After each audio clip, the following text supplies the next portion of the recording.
রহস্য রোমাঞ্চের জট ছাড়িয়ে ভয় পাওয়া ভয়ঙ্কর গল্পের বাঁধ পেরিয়ে বিভিন্ন স্বাদের গল্প নিয়ে চলে এসেছে গল্প উইথ রায়ান। প্রত্যেক সপ্তাহে থাকছে আপনাদের জন্য নতুন নতুন হাড় হিম করা গল্প। শুনতে থাকুন, সঙ্গে থাকুন।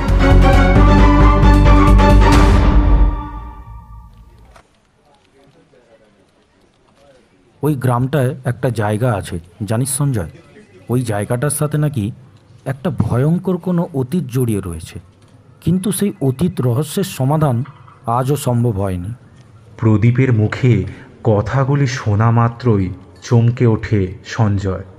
তারপর জিজ্ঞাসা করে, কেন রে, কি আছে সেখানে? ভয়ঙ্কর কিছু বলতে ঠিক কি বোঝাতে চাইছিস?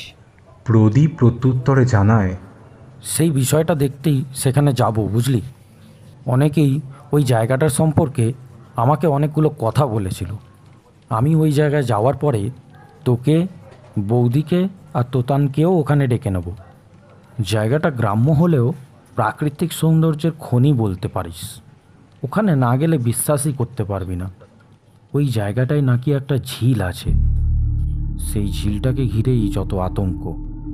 গ্রামের মানুষ ঝিলের আশেপাশে কাউকেই সেইভাবে ঘেঁষতে দেয় না। ওদিকটায় কী যে এমন আছে এটা জানতেই আমার ক্যামেরা অভিযান।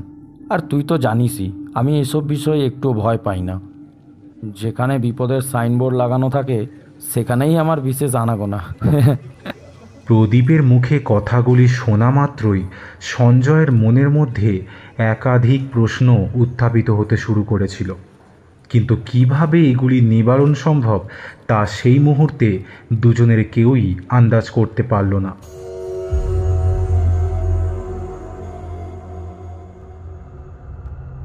নমস্কার, গল্প উইথ রায়ান চ্যানেলে সকলকে স্বাগত জানাই। শুনছেন লেখিকা সঞ্চারী ভট্টাচার্যের কলমে এক ভয়ানক তন্ত্রভিত্তিক গল্প, তামাল শাড়ির আতঙ্ক। এই গল্পের সমস্ত চরিত্র সম্পূর্ণরূপে কাল্পনিক। বাস্তব জীবনের সাথে এই গল্পের কোনো মিল নেই। শুনতে থাকুন আমাদের আজকের গল্প, তামাল শাড়ির আতঙ্ক।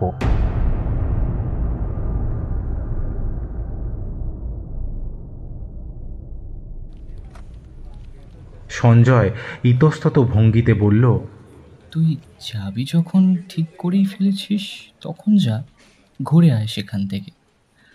আমি বাধা দেব না, কিন্তু একটা কথা বলতে চাই।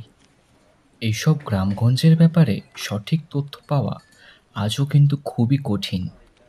সবসময় আমরা যা দেখি সেটা সত্যি হয় না।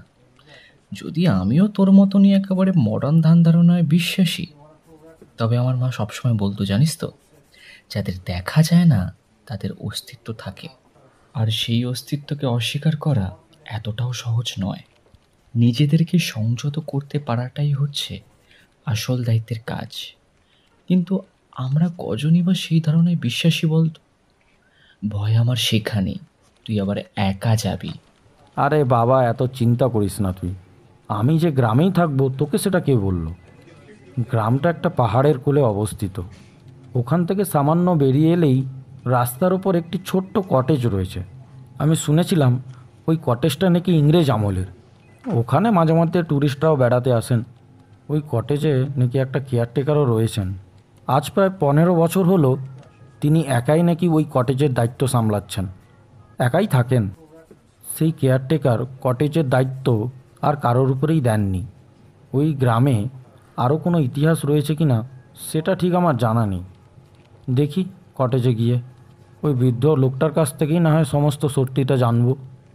যদি দেখি পরিস্থিতি জটিল হয়ে যাচ্ছে তাহলে প্রতিবারের মতন এবারেও আবার সেখান থেকে ভেগে পড়ব। কথাগুলি বলেই নিজের কাজে মন দিল প্রদীপ। অফিসের কাজের চাপটা আবার টেবিলের উপরে রাখা সারি সারি ফাইলের মধ্যে সীমাবদ্ধ করে ফেলল সঞ্জয়ের মনকে। বহুবার প্রদীপের সাথে এমন সব জায়গায় যাওয়ার ইচ্ছে প্রকাশ করেছিল সে, কিন্তু স্ত্রী সুমনার জন্য আরও যাওয়া সম্ভব হয়নি। এক মার্চেন্ট অফিসে কর্মরত প্রদীপের কাছে চাকরিটাই জীবনের সব কিছু ছিল না। বিপুল অর্থের অধিকারী একটি পরিবারের যোগ্য উত্তরাধিকারী হওয়ার পাশাপাশি সে একজন মস্ত ফটোগ্রাফারও ছিল। শহরের বুকে নিজের একটি আলাদা অস্তিত্ব তৈরি করার সব দায় নিজের কাঁধে নিয়েই বয়ে বেড়াতো সে। এ কাজের মধ্যে যেমন ঝুঁকি ছিল, তার পাশাপাশি ছিল নিজেকে একটি ভিন্ন মাত্রায় প্রতিস্থাপনের দায়িত্ব। তাই রোজকার কাজের মধ্যেও দূরে অদূরে ক্যামেরা হাতে গা ভাসিয়ে দেওয়ার কৌতূহলটা তাকে প্রতিনিয়ত নতুন করে বাঁচতে সাহায্য করত। সেবারেও প্রদীপের সাথে তামালসারিতে যাওয়া সম্ভব হলো না সঞ্জয়। স্ত্রী সুমনার নিষেধ তো ছিলই, তার সাথে তুতানের শারীরিক অবস্থা ঠিক না থাকায় অগত্যা প্রদীপকে একাই ছেড়ে দিতে হয়েছিল সঞ্জয়কে। বাড়ির মধ্যে গৃহকর্তার ভূমিকা পালনটাই তার জীবনের মুখ্য ভূমিকা হয়ে উঠেছিল। একজন সাধারণ কর্মজীবীরও একটি অন্য রকমের জীবন থাকতে পারে, সেটি প্রদীপকে দেখে বারংবার মনের কোণে উঁকি মারলেও সংসারী মানুষের এর থেকে বেশি কিছু প্রাপ্তির সৌভাগ্য যে অর্জিত হওয়া নয়, তা দৈনন্দিন বৈষয়িক পরম্পরার তারতম্যই সজাগ ভঙ্গিতে সবটা মানতে বাধ্য করেছিল সঞ্জয়কে। প্রদীপের যাওয়ার দিন ক্রমে এগিয়ে এলো। তামালসারির উদ্দেশ্যে রওনা দেওয়ার প্রাক্কালে একবার সঞ্জয়ের সাথে সাক্ষাৎ করার উদ্দেশ্যে তার বাড়ির দাওয়ায় উপস্থিত হলো প্রদীপ। প্রদীপকে দেখা মাত্রই সুমনা বাড়ির বাইরে বেরিয়ে এলো। তারপর বলল, আরে আপনি আসুন আসুন, ভেতরে আসুন। সুমনার আতিথেয়তায় চিরকালই আনুগত্যের ছোঁয়া উপভোগ করত প্রদীপ। সেবারেও বিচারভঙ্গির মধ্যে তেমন কোনো পার্থক্য পরিলক্ষিত হলো না। নির্দ্বিধায় ঘরের ভিতরে হাসি মুখটা সঙ্গে নিয়ে প্রবেশ করল সে। আরে সঞ্জয়, আজকে অফিসে যাসনি? সঞ্জয় কালো মুখখানা নিয়ে প্রদীপের সামনে এসে দাঁড়ালো। তারপরে সুমনার দিকে একবারের জন্য তাকিয়ে মুখটা ঘুরিয়ে বলল, না রে, আসলে তুতানের শরীরটা একেবারেই ভালো নেই, জ্বর এসেছে, তাই আর অফিসে যেতে পারিনি। এছাড়া অফিসে গিয়েই বা কী করতাম বলতো? তোর সাথে তো আর যেতে পারবো না, তাই আর যাইনি। জানতাম ওখানে যাওয়ার আগে তুই একবার হলেও আমার সাথে দেখা করে যাবি, তাই তোর সাথেই বসেছিলাম। স্বামীর কণ্ঠস্বরের মধ্যে আবেগের ছোঁয়াটা অধিকতর হয়ে উঠেছে দেখে তার মনের অন্তরে চলতে থাকা প্রশ্নগুলিকে বেশ ভালোভাবেই পড়ে ফেলতে পারল সুমনা। ক্ষণিকের ব্যবধানের মধ্যেই যে একটি ভয়ঙ্কর কঠিন মুহূর্তের সৃষ্টি হবে, এই আশঙ্কায় সে সবার আগে মুখ খুলে সেটি নিবারণের চেষ্টা করতে লাগলো। কোনো ব্যাপার না প্রদীপ, আপনি বরং ঘুরে আসুন। আমাদের এমনিতে অনেকদিন কোথাও ঘুরতে যাওয়ার সুযোগ ঘটেনি। আপনার বন্ধুটিকে বললে উনি কাজের ব্যস্ততা দেখিয়ে সর্বদা বিষয়গুলি এড়িয়ে যাওয়ার চেষ্টা করে, কিন্তু আসল সমস্যা তো অন্য জায়গায়। উনি আমাদেরকে সাথে নিয়ে কোথাও সেভাবে ঘুরতে বা বেড়াতে পছন্দই করে না। একা একা আপনার মতন ঘুরে বেড়াতেই উনি চিরটাকালই আগ্রহ প্রকাশ করে এসেছেন, তাই আমিও সেভাবে ওনাকে বিরক্ত করিনি। কিন্তু আমরাও যে তারই পরিবারের সদস্য, এইটা বোধহয় উনি ভুলেই গিয়েছেন। কি ঠিক বলছি তো সঞ্জয়বাবু? স্ত্রীর কাছ থেকে এরকম ধরনের ইঙ্গিত পাওয়ার পরে সঞ্জয় কিছুটা লজ্জিত অনুভব করল। প্রদীপের কাছে বানিয়ে বানিয়ে বলা কথাগুলির সত্যতা প্রমাণিত হওয়ার পরে যে তাকে কোনোদিনও এভাবে মুখ থুবড়ে পড়তে হতে পারে, সেটি চাক্ষুষ দেখা মাত্রই বড্ড বেশি অসম্মানিত অনুভব করল সঞ্জয়। এই অবস্থায় নিজের অস্তিত্ব রক্ষার লড়াইটা আরও অধিক মাত্রায় বৃদ্ধি পাওয়ায় সে নিজেকে সামান্য আড়াল করে বলল, বেশ তো, আমি যখন দোষী তখন না হয় আমি এই দোষ নিবারণ করব। প্রদীপ ঘুরে আসুক তামালসারি থেকে, তারপর না হয় তোমাদের দুজনকে সঙ্গে নিয়ে ওখান থেকে ঘুরে আসব। যাক, এবার খুশি তো তুমি সুমনা? প্রদীপ ওদের দুজনের মধ্যেকার কথোপকথনের দ্বারা অনেকটাই পরিস্থিতির ভিতরে লুকিয়ে থাকা উদ্দেশ্যগুলিকে আন্দাজ করতে পারল। তারপরে সেই অবস্থান থেকে সামান্য একটু সরে দাঁড়ানোর চেষ্টায় দুটো কথা বলল। বেশ বেশ, এবার তোরা থাম, দয়া করে আর ঝগড়া করিস না।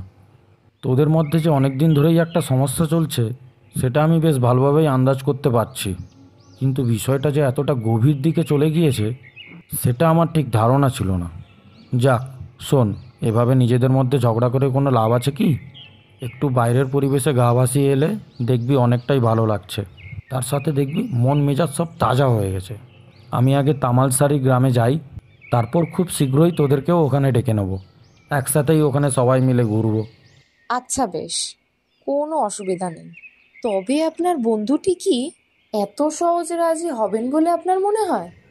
সঞ্জয় সুমনাকে উদ্দেশ্য করে বলল, আজকে আর সম্ভব নয়। একটু বেলার থেকে ম্যানেজারের সাথে একটা মিটিংয়ে যেতে হবে। সেটা না সমাপ্ত করা পর্যন্ত আমার শান্তি নেই একবারে। ওটা মিটে গেলে আমি তামালসারির উদ্দেশ্যে রওনা যেতে পারবো। মিটিং আজকেই হবে, কিন্তু কালকের দিনটাও একবার অফিসে যেতে হবে। কিছু অডিটের কাজ বাকি রয়ে গেছে, এগুলো না শেষ করলে আবার ম্যানেজার ফোন করে পুরো অস্থির করে তুলবেন। তাই পরশু দিনকেই না হয় বেরিয়ে যাওয়া যাবে। প্রদীপের হাতে সময় সীমিত থাকবার দরুন সে আর কথা বাড়ানোর প্রয়োজন অনুভব করল না। সঞ্জয়ের দিকে মুখ করে বলল, বেশ, তাহলে আমি এখন বেরোলাম, বুঝলি? পৌঁছে তোদের খবর দিয়ে দেবো। আর চিন্তা করিস না, আমি ঠিকই থাকবো। তাছাড়া আর কদিন পর তো তোরা আমার কাছেই চলে আসবি। আচ্ছা ঠিক আছে, চললাম রে, ভালো থাকিস। প্রদীপ কথাগুলি শেষ করেই সঞ্জয় ও সুমনার উদ্দেশ্যে হাত দেখিয়ে রওনা হয়ে গেল। সঞ্জয়ের কাছে বিষয়গুলো এতটা সহজ না হলেও নিজের বন্ধুর কথাগুলি ফেলতে পারল না সে। পরিবারের থেকে দূরে চলে গেলেও আবার নতুন করে সুমনার সাথে সবকিছু সাজিয়ে গুছিয়ে নেওয়ার আশায় তামালসারির এই ট্রিপটাকে নিয়ে সে একটু বেশি উৎসাহিত ছিল।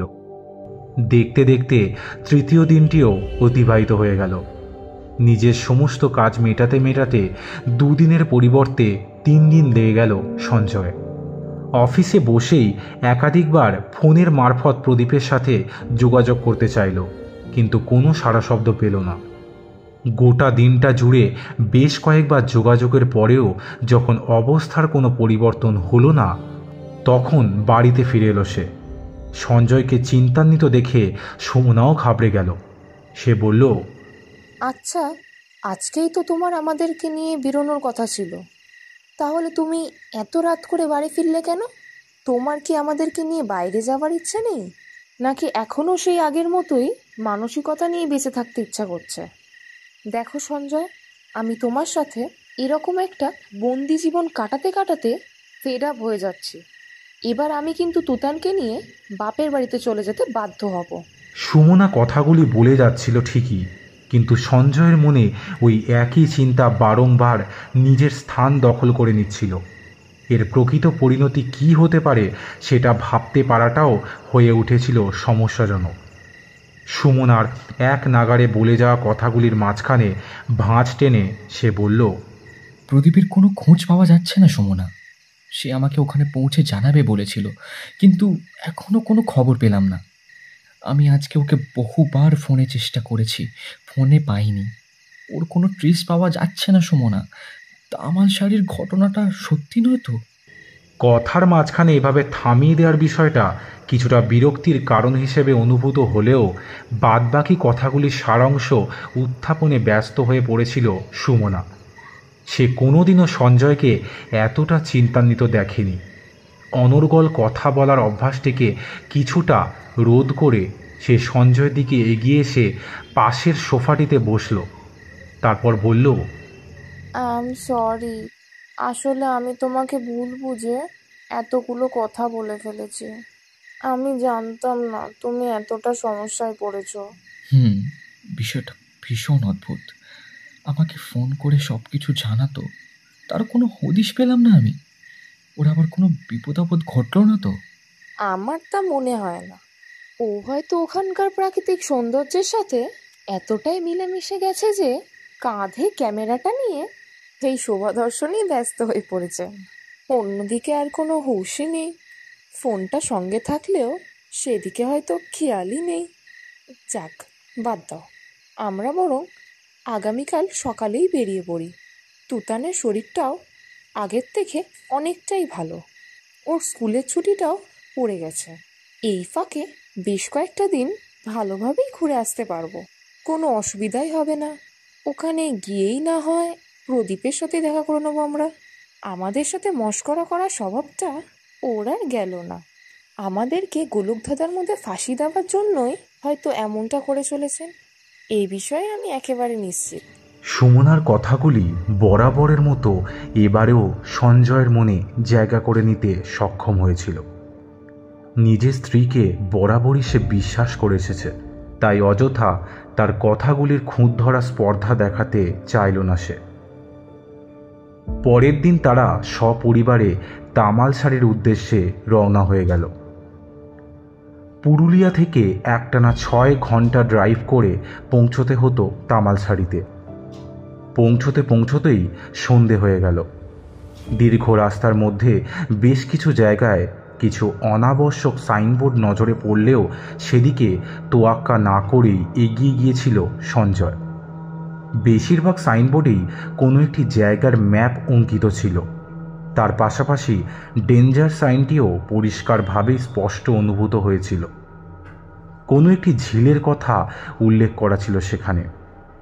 তামালসারিতে উপস্থিত ওই ঝিলটির বিষয়ে প্রদীপের কাছ থেকে বেশ কিছু কথা জানতে পেরেছিল সঞ্জয়। রাস্তায় ওই সাইনবোর্ডগুলি নজরে পড়তেই তার আশঙ্কাটি আরও দ্রুত গতিতে বৃদ্ধি পেতে শুরু করেছিল। গাড়িতে আসবার সময় আরও বেশ কয়েকবার ফোন করে প্রদীপের সাথে যোগাযোগের চেষ্টা করেছিল ঠিকই, তবে সব চেষ্টাই শেষমেশ বৃথা প্রমাণিত হয়েছিল। গ্রামের সীমানায় প্রবেশের সাথে সাথেই নেটওয়ার্ক কভারেজ এরিয়ার বাইরে রয়েছে স্থানটি, এই মেসেজটি বারংবার টেলিফোন দপ্তরের তরফ থেকে কানের কাছে বেজে উঠতে লাগলো। পথে আস্তে আস্তে নজরে পড়ল প্রচুর পাথুরে ঢিপি। প্রাচীনত্ব এর একটি প্রমাণ বহন করে চলেছিল তারা। ওই অঞ্চলের বয়সসীমা সম্পর্কে কোনো প্রাক অভিজ্ঞতা না থাকলেও জায়গাটিকে ইংরেজ আমলের চেয়েও অধিক পুরনো তা তার আভিজাত্যের মধ্যে দিয়েই স্পষ্ট ধরা দিচ্ছিল। বেশ কিছুটা রাস্তা এভাবে অতিক্রম করবার পরে যখন গাড়িটি গ্রামীণ সীমানায় এসে উপস্থিত হলো, তখন চারপাশের ওই নির্ভেজাল শান্ত পরিবেশটা ক্রমাগতভাবে হৃৎপিণ্ডে আঘাত হানতে শুরু করেছিল। মনে হচ্ছিল কোনো এক অশরীরী যেন তার সর্বশক্তি প্রয়োগ করে ওই পথে বাধা সৃষ্টি করতে চাইছে। সামনে এগোলেই যে বিপদ আরও অধিক মাত্রায় জাপটে ধরতে পারে তার একটি অনাবিল প্রমাণ বহন করে যাচ্ছিল ওই অঞ্চলে বয়ে যাওয়া সনসনে বাতাসের হাতছানিগুলি। গ্রামের সীমান্তে দাঁড়িয়ে সামনের দিকে প্রতীয়মান হওয়া সেই দীর্ঘ গাছটির উপরে গাড়ির হেডলাইটের আলোটি পড়ার সাথে সাথেই মনে হলো কোনো একটি ছায়া নিজেকে আড়াল করে রেখেছে। দীর্ঘ উচ্চতার সাথে বেষ্টন করে রয়েছে তার আধিপত্য। সেই বিষয়টি প্রত্যক্ষ করার সাথে সাথেই গাড়িটা স্টার্ট বন্ধ করে দিল। বারবার চেষ্টা করার পরেও গাড়িটি স্টার্ট নিল না। বিষয়টি ক্রমাগতভাবে সঞ্জয়ের কাছে অপ্রতিরোধ্য হয়ে উঠতে শুরু করেছিল। গাড়ি থেকে নেমে সামনের দিকে এগিয়ে গেল সে। তারপর গাড়ির রেডিয়েটরটিকে খুলে খুঁটিনাটি বিষয়গুলো পর্যবেক্ষণ করতে লাগলো।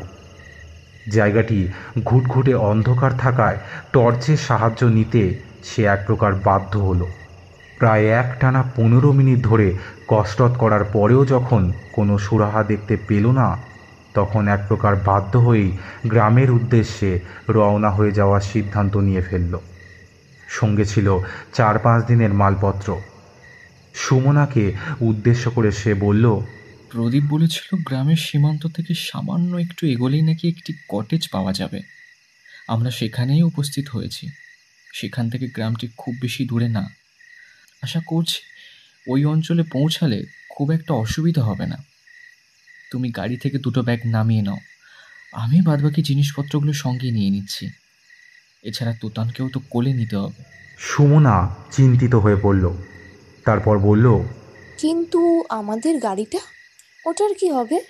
ওটা কি এখানেই পড়ে থাকবে? এখানে কি কাছে পিঠে কোনো লোকজন নেই? পথে আসবার সময় কোনো পেট্রোল পাম্প তো দেখতে পেলাম না। মনে হচ্ছে না এখানে কোনো মেকানিককে পাবো। জানি না কোন জায়গায় নিয়ে এলে। এখান থেকে বেঁচে ফিরবো তো? সুমনার কথাগুলি শেষ হতেই বেশ কিছুটা দমকা হাওয়া গোটা পরিসরটিকে নিজের জালে জড়িয়ে ফেলল।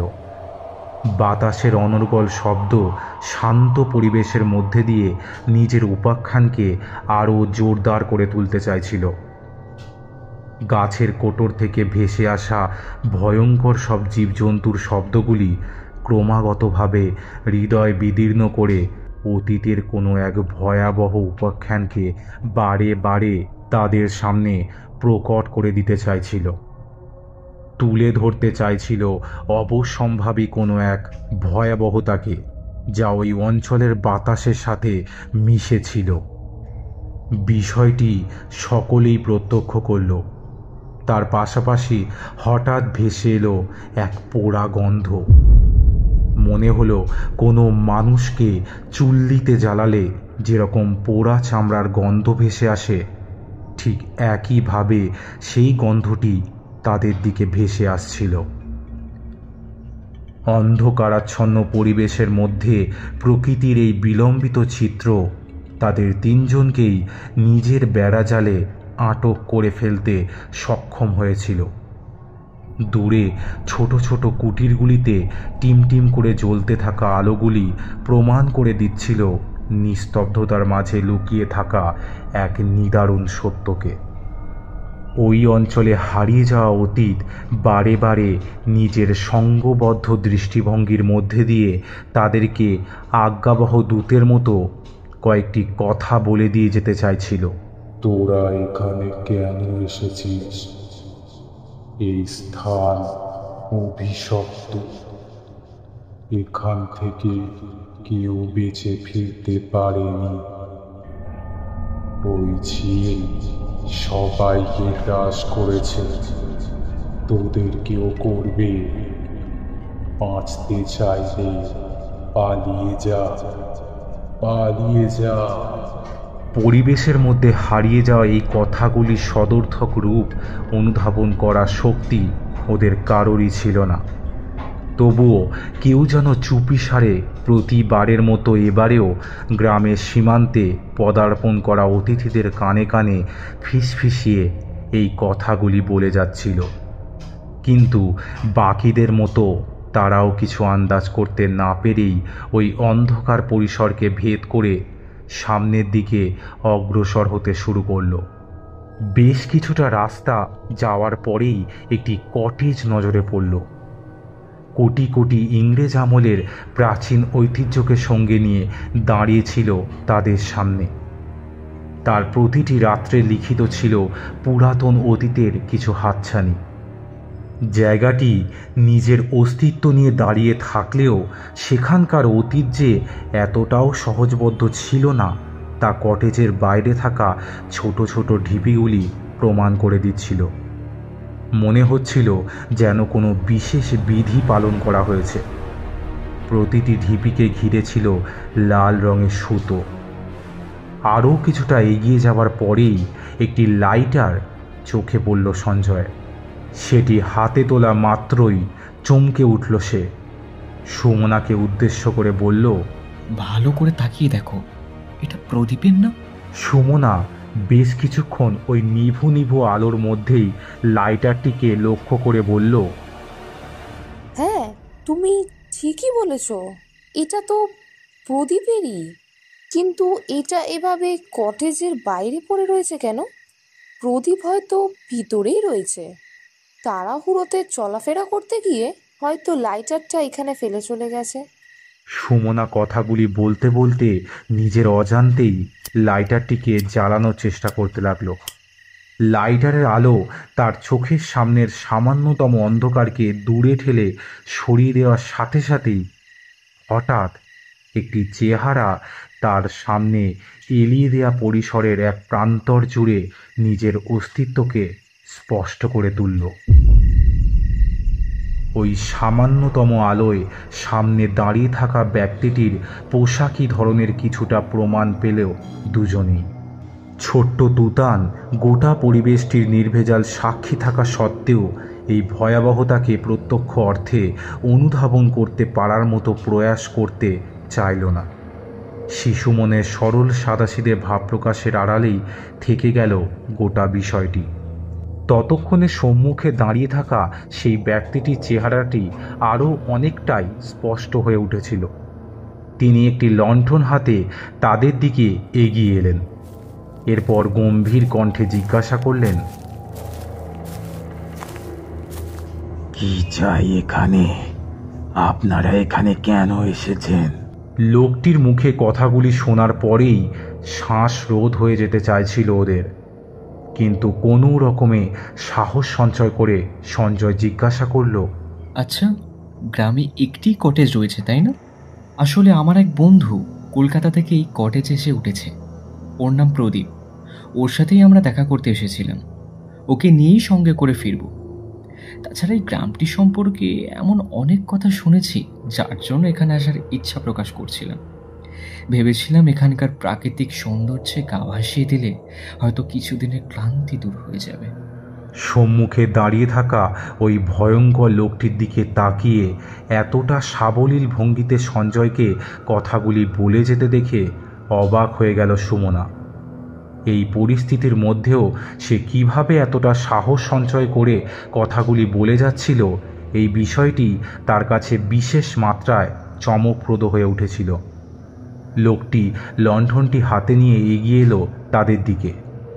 এরপর লণ্ঠনটিকে সামান্য মুখের সামনে ধরে বলল, হ্যাঁ, এটাই সেই কটেজ। আপনারা ঠিক জায়গাতেই এসেছেন। কলকাতা থেকে 3 দিন আগে এক বাবু এখানে এসেছিলেন। সাথে তার একটা ক্যামেরাও ছিল। ফটো তুলতে খুব ভালোবাসেন। আমার নিষেধ সত্ত্বেও বেশ কয়েকটা ফটো তুলে দিয়েছিলেন। তবে আমার হাজার বারণ সত্ত্বেও ওই জায়গায় ফটো তুলতে গিয়েছিলেন তিনি, আর ফিরে আসেননি। কথাগুলি শোনা মাত্রই সঞ্জয়ের শিরা বেয়ে হিমেল রক্তের স্রোত বয়ে গেল। সে জিজ্ঞাসা করল, আপনি আপনি কোন জায়গার কথা বলতে চাইছেন? এই গ্রামের পূর্ব সীমান্তে একটি ঝিল আছে। পথে আসবার সময় হয়তো আপনারা সেই ঝিলের বিষয়ে অনেক কিছুই দেখেছিলেন। সাইনবোর্ডে বড় বড় অক্ষরে ওইদিকে যেতে নিষেধ করে দেয়া হয়েছে, কিন্তু তারপরেও মানুষ নিজের প্রতি আত্ম অহংকারে গর্বিত হয়ে ওই পথে চলে যান। যাওয়ার পথে তাদের এই অহংকার চূর্ণ বিচূর্ণ হয়ে যায়, আর কেউই ফিরে আসে না। কথাগুলি যথেষ্ট ভয়ের উদ্রেক করলেও সেই মুহূর্তে বিশ্বাসযোগ্য বলে মনে হলো না কারোরই।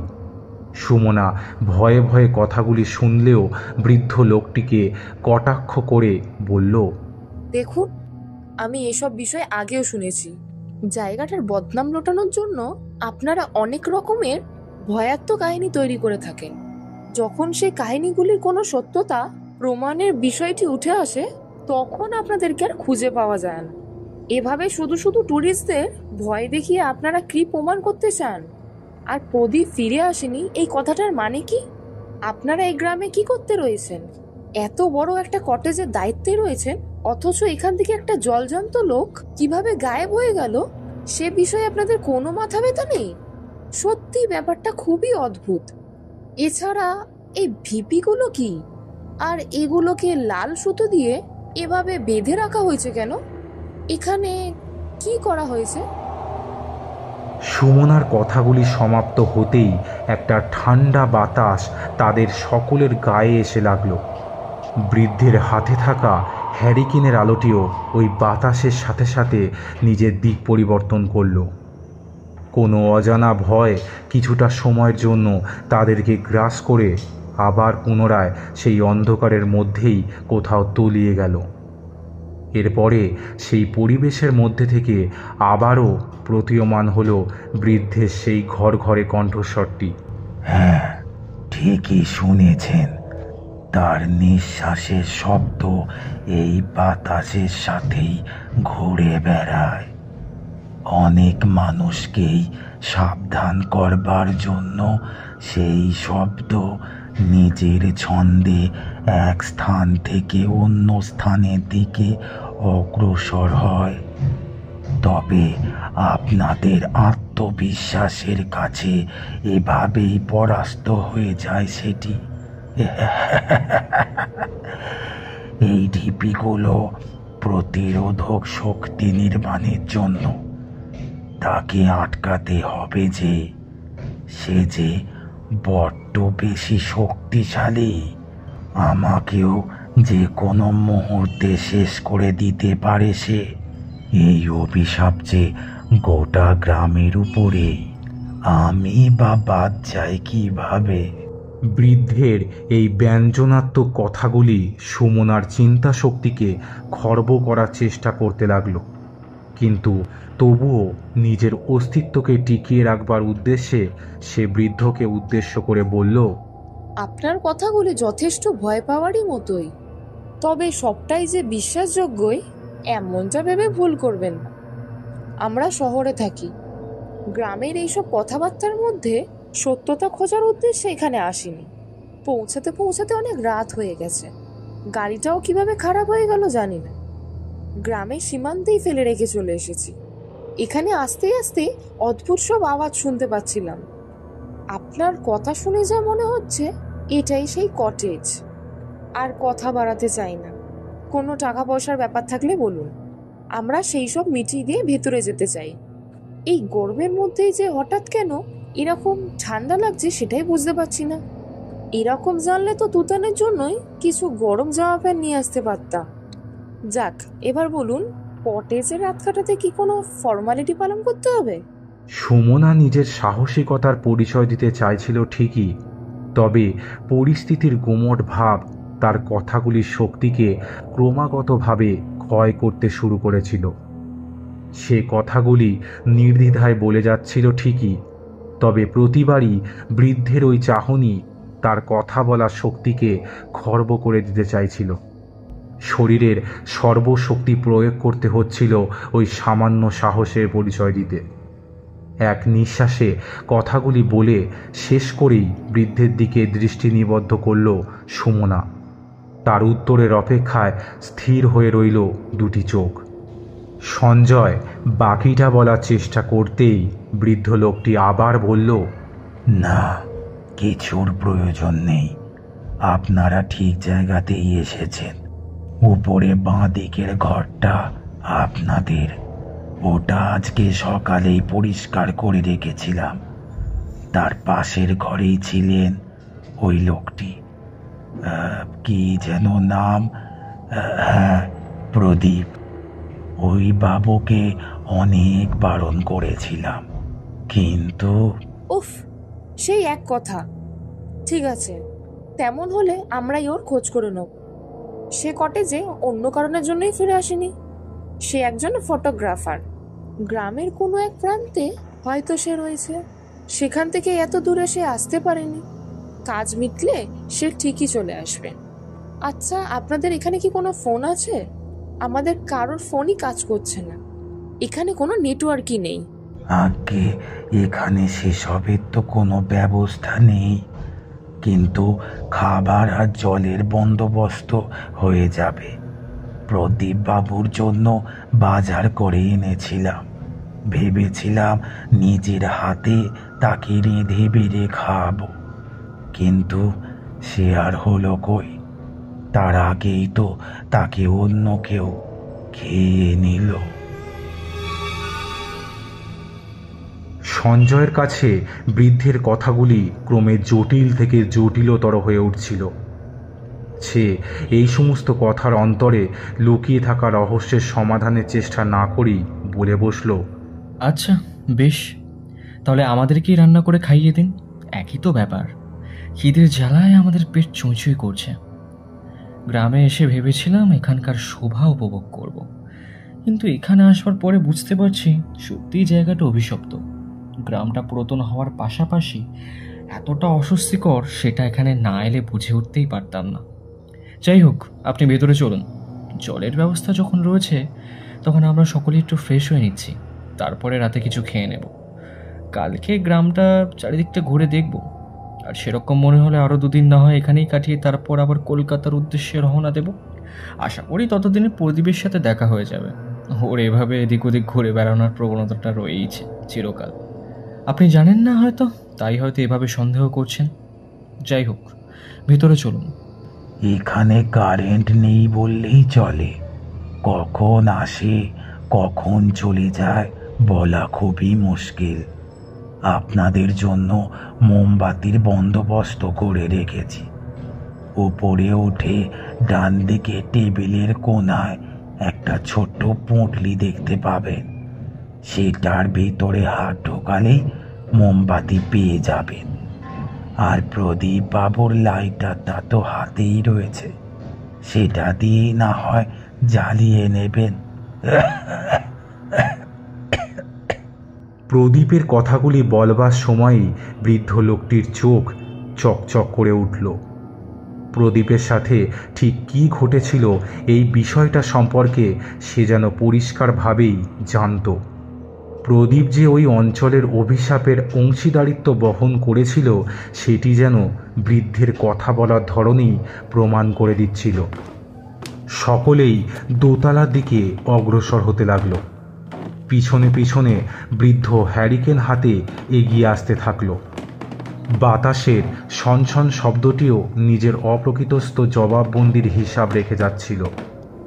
অন্ধকারের আচ্ছাদন ভেদ করে তারা পাড়ি দিতে লাগলো 2 তলার দিকে। নিচে দাঁড়িয়ে বৃদ্ধ হ্যারিকেনটাকে পুনরায় মুখের কাছে নিয়ে বলল, খুব তাড়াতাড়ি রাতের খাবার তৈরি হয়ে যাবে। আপনারা নিশ্চিন্তে থাকুন। খাওয়া দাওয়া সেরে বিশ্রাম নেবেন। দোতলার কোণার ঘরের দিকে যাবেন না। ওই ঘরটা অনেক দিন ধরেই বন্ধ পড়ে রয়েছে।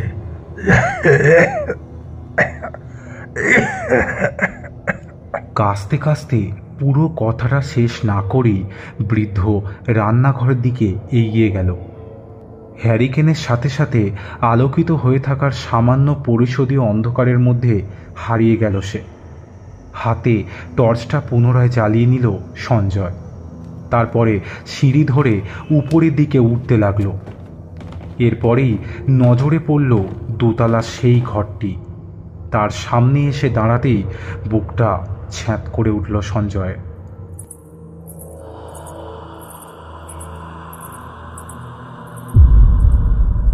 মনে হলো কোণার দিকের ঘরটা দিয়ে যেন কোনো নূপুরের শব্দ ভেসে এলো। কোনো একটি ছায়া সুবিশাল প্রস্তর ভেদ করে এক ধার থেকে অন্য ধারে সরে গেল। সঞ্জয়কে হাঁ করে সেদিকে তাকিয়ে থাকতে দেখে সুমনা বলল, আহ, তুমিও কি লোকটার কথা বিশ্বাস করলে নাকি? তাড়াতাড়ি দরজাটা খুলে ভেতরে ঢোকো। মনে হয় দরজাটা খোলাই রয়েছে। ভেতরে গিয়ে গাটা একটু এড়িয়ে দি বাবা। সারাদিনের এই ধকল আর নিতে পারছি না। আরে ওইদিকে তাকিয়ে তখন থেকে কি দেখে যাচ্ছ একটু বলবে? তুমি নূপুরের শব্দ শুনতে পাচ্ছ না সুমনা? এছাড়া কোনো একটা মেয়ের ছায়ামূর্তি যেন এদিক থেকে আরেক দিকে সরে যাচ্ছে। আমি তো স্পষ্ট দেখতে পাচ্ছি। বাজে কথা বলার আর জায়গা পাওনি তুমি? দেখো, একদম আমাকে ভয় দেখানোর চেষ্টা করবে না। আমি কোনো আওয়াজ শুনতে পাইনি। আমি এখানে একদিনে বেশি থাকবো না বাবা। কি দরকার? যা জঘন্য জায়গা। আমার সত্যি এখানে এসে আর এতটুকু থাকার ইচ্ছে নেই। কেন যে প্রদীপের কথায় তখন নেচে উঠতে গেলাম এখন এসে এখানে বুঝতে পারছি। যাক, চলো আমি তুতানকে নিয়ে ভেতরে যাই। ওর জন্য ব্যাগে খাবার এনেছি। একটু গরম করতেও পারলাম না। এখানে তো কোনো ব্যবস্থাই নেই। অথচ কটেজের কথা শুনে ভেবেছিলাম কি না কি হবে, সব রকমের বন্দোবস্ত থাকবে। আর যা দেখলাম, কিচ্ছু বলার নেই। এই ঠান্ডা খাবারটাই ওর মুখে তুলে দিতে হবে। আর তো কোনো উপায়ও নেই। কতক্ষণ ধরে খালি পেটে রয়েছে বাচ্চাটা? কোনো হুঁশ আছে তোমার? কথাগুলি শেষ করেই হন্তদন্ত হয়ে সঞ্জয়ের হাত থেকে মোমবাতিগুলি এক প্রকার ছিনিয়ে নিয়ে ঘরের ভিতরে ঢুকে পড়ল সুমনা। মোমবাতিগুলো জ্বালাতেই সামনে নজরে পড়ল একটি ভাঙা ছবি। ছবিটি দেখা মাত্রই চমকে উঠল সে। মনে হলো ছবির ভিতরে থাকা জলজলে চোখ দুটি যেন তাকে লক্ষ্য করেই কিছু বলতে চাইছে। বিষয়টি দেখা মাত্রই মোমবাতিটি হাত থেকে পড়ে গেল সুমনা। এরপরেই সঞ্জয় ঘরের ভিতরে ঢুকে এলো। আরে আরে কি করছো ওটা? কি তুটানটা তো কোলে রয়েছে, সেটা কি খেয়াল আছে তোমার? পড়ে যাবে তো। ঘরের মধ্যে ঢুকেই টর্চের আলোটিকে তাক করল সঞ্জয়। তারপর মাটি থেকে মোমবাতিটিকে কুড়িয়ে নিয়ে টেবিলের উপরে রাখল। মোমবাতিটিকে জ্বালানোর সাথে সাথেই আবারও সেই ছবিটি জ্বলজ্বল করে উঠল। সেটিকে দেখা মাত্রই থমকে গেল সে। তুতানকে পাশের ছোট খাটের উপরে নামিয়ে সুমনা সঞ্জয়কে উদ্দেশ্য করে বলল, এই জায়গাটা কি অদ্ভুত, তাই না সঞ্জয়? মনে হচ্ছে যেন আমরা ছাড়াও এখানে কারোর উপস্থিতি রয়েছে।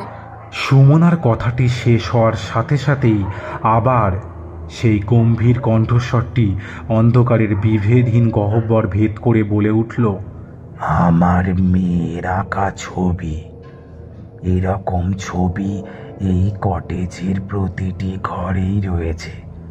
ও খুব সুন্দর করে আঁকতে পারত। যাই হোক, আপনার বন্ধুর ঘরে গিয়েছিলেন? বৃদ্ধ লোকটির অকস্মাৎ আগমনের বিষয়টি গায়ে কাঁটা দেওয়ার জন্য যথেষ্ট ছিল। বৃদ্ধের দিকে কিছুটা এগিয়ে গেল সঞ্জয়। তারপর তাকে উদ্দেশ্য করে বলল, না, ওই ঘরের দিকে যায়নি। ওটা তো বন্ধই হয়ে পড়ে রয়েছে। আজকে রাতে যদি প্রদীপ না ফিরে আসে, তাহলে কালকে সকালের দিকে ওকে একবার খুঁজতে বেরোবো। আর হ্যাঁ, এছাড়া একটা প্রশ্ন ছিল। জানি জানি বাবু। ওহ, এই কাশিটাই মনে হয় প্রাণটা ছিনিয়ে নেবে। আপনি ঘরটার দিকে কিছু দেখতে পেয়েছিলেন, তাই তো? হ্যাঁ, দোতলায় উঠে ঘরটা খুলতে যাচ্ছিলাম, হঠাৎ মনে হলো কেউ যেন ওই দিকটা দাঁড়িয়ে রয়েছেন। তাছাড়া পায়ে নোপরের চুনচুন শব্দটিও আমার কানে ভেসে আসছিল। এরপর একটা ছায়া দেখতে পেলাম, কিন্তু সেটি দেয়াল বরাবর কোথাও যেন গায়েব হয়ে গেল। বুঝে উঠতে পারলাম না। আমার তারপর থেকে কেমন একটা যেন অস্বস্তি হচ্ছে। আপনারা নিচে খেতে আসুন। আপনাদের খাবারের বন্দোবস্ত হয়ে গেছে। রাত অনেক হলো, আর দেরি করবেন না। খাবারগুলো ঠান্ডা হয়ে যাবে। আপনারা নিচে যান, ততক্ষণে আমি আপনাদের বিছানাটা একটু গোছগাছ করে দিই, না হলে আবার শুতে অসুবিধা হবে। সুমনা উত্তেজিত হয়ে জিজ্ঞাসা করল, আর খাবারটা বাড়বে কি? বৃদ্ধ লোকটি আবার ঘর ঘর শব্দে কেসে উঠল। তারপর বলল, খাবার চাপা দেওয়া আছে। আপনাদের জন্য সাজানো আছে সব কিছুই। নিশ্চিন্তে গিয়ে বসে পড়ুন। বৃদ্ধ লোকটির বিচক্ষণতা ওদেরকে অবাক করে তুলেছিল। ছোট্ট তুতানের খাবারটিও নিচে নিয়ে গেল দুজনে। তারপরে হাত ধুয়ে তুতানকে খাইয়ে পাশের ছোট্ট সোফাটিতে শুইয়ে দিয়ে দুজনে খেতে বসল। উপর থেকে বিছানা ঝাড়ার শব্দটি স্পষ্ট ভেসে আসছিল। সুমনা বলল, বৃদ্ধ লোকটিকে দেখে আমার ভূত মনে হয়। এই জায়গায় কোনো সাধারণ মানুষ এইভাবে থাকতে পারে নাকি? আমাকে এখানে একা থাকতে হলে কবেই দম বন্ধ হয়ে মরে যেতাম। সেখানে এত শারীরিক অসুস্থতা নিয়েও এই লোকটা কিভাবে যে এখানে থাকেন, সেটাই ভীষণ আশ্চর্য।